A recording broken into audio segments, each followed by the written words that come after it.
সে ছিল একটা শুঁয়াপোকা। সে শুঁয়াপোকা পাতা খাবে। পাতা খেয়ে তারপরে মুক্কিত হয়ে গেল।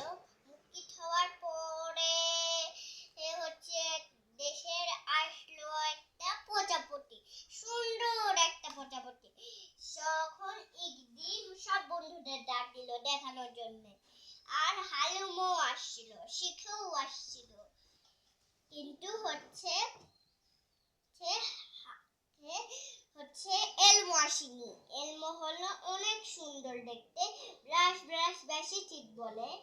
তারপরে তারপরে উড়ে গেল পাখায় শুকানোর পরে ওই প্রজাপতিটা। তারপরে ইগলির মাথায় বসে গেল। তারপরে আমার বাবু আজকে মধু পড়ে যাবে। এই গল্প শেষ। আবার অন্য গল্প, এবার অন্য গল্প।